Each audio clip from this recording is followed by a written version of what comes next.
I woke up today and it's March 5th, 2025. March is deemed National Women's History Month. And I was thinking about something. I could sit here and tell you all about the history, how this date came about, blah, blah, blah, blah, blah. But no little girl wakes up and says, I want to be a prostitute. No little girl wakes up and says, I want to be a sex worker. Right now in 2025, in my opinion, we are gearing our girls, our young women, towards this. There is such a normalization and habituation of this sex worker. Words, their words, not our words. We don't believe sex is work, work is sex. Now, people don't like this topic. Sometimes I lose followers. Sometimes people fight with me. People call me horrible names. But let us talk about girls and women. Let us make March is, National Women's History Month. Let us put forward. There are so many girls and young women doing such terrific work in the STEM field. We like to call it STEAM, science, technology, engineering, arts. We put an A in there, and mathematics, that they should be showcased. We almost always hear about those making all that noise or being, exploited, or those from the music business, or those influencers, or whatever. There's so many great girls and young women out there, and women all around, you just never hear about. But we don't want part of our women's history to be what is happening. It has been happening over the years, and now in 2025 is widely accepted.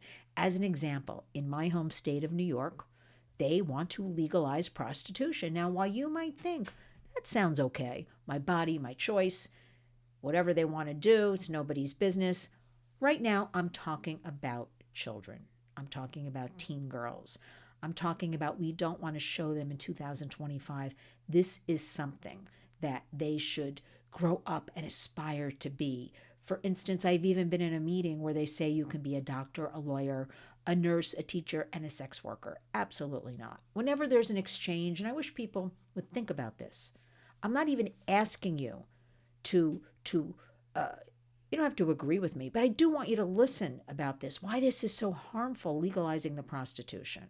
Whenever there's an exchange of money, that is a different power dynamic. The person paying the money has the control, the power over the vulnerable one, right? But why aren't we out there more? And we are, but you just don't really hear about it. It doesn't get showcased, and certainly the media doesn't want to tell you about it. We do at the Warriors, showcasing this terrific work girls and women are doing. Let that be part of our women's history. Even yesterday, they unveiled, I believe, the people who make the balloons for the Macy's Thanksgiving Day Parade. So you know what I'm talking about, those large balloons. They put a Kim Kardashian, almost naked, huge balloon of Kim Kardashian in Times Square. And I find that on her side in her underwear because Kim K is promoting her lingerie, as they call it, lingerie company. I'll be calling it underwear company, barely covering her, you know what. Sprawled out on her side, huge balloon where people are running up and taking selfies and pictures. And it's Women's History Month.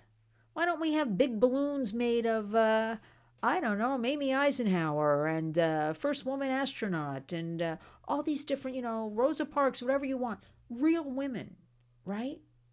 Real women. So this is what our girls are seeing. But more than that, it's also the public seeing, the public perception. This is what a boy or a teen boy, thinks of a girl or a woman. It's all upside down. You know it and I know it. So as we celebrate, that's another, we're celebrating Women's History Month. What are we really celebrating? Because there's so much exploitation. And watching the State of the Union address, and I'm going to bring it up, I was appalled. I'm sorry. All of the work we do at the Warriors is bipartisan. It belongs to no political party.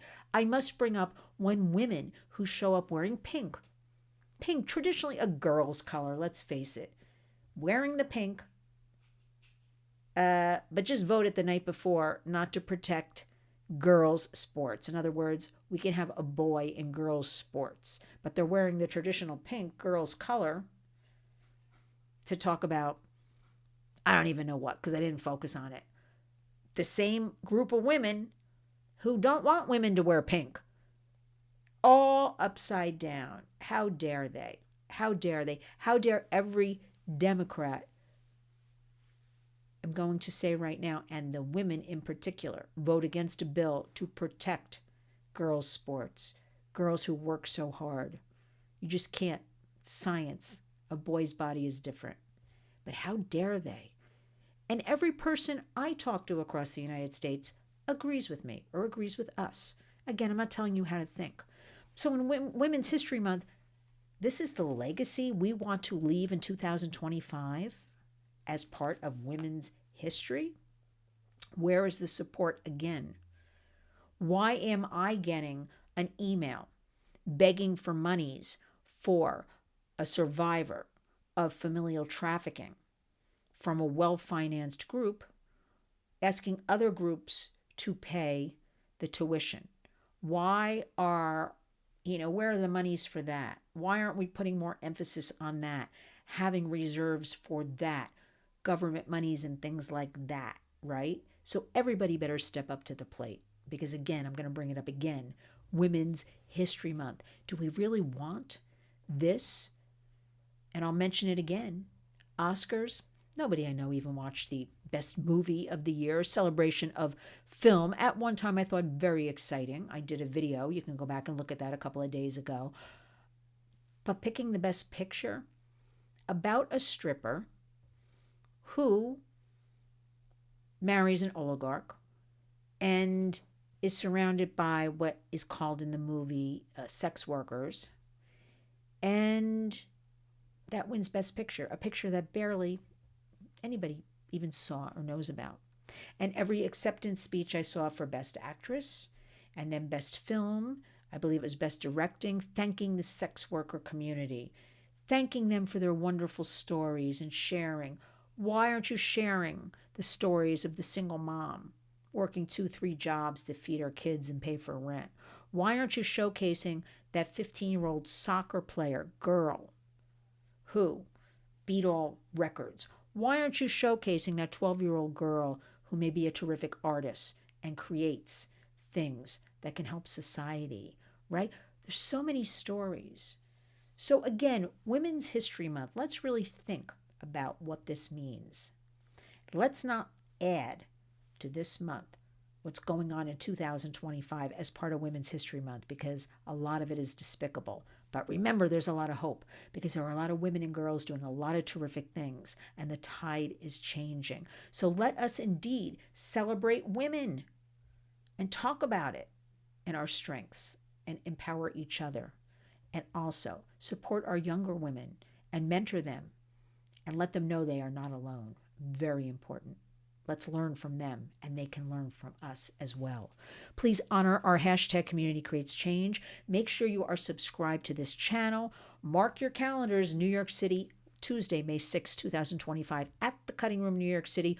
We will be holding a fundraiser for Lynn's Warriors. It is going to be so much fun. It's going to be a dance party, a book party. It's going to be some delicious bites and things to drink and just getting together with the community and celebrating because we can do this, because we can come together and create difference, because we can effect change. It is about solutions and resources and moving forward.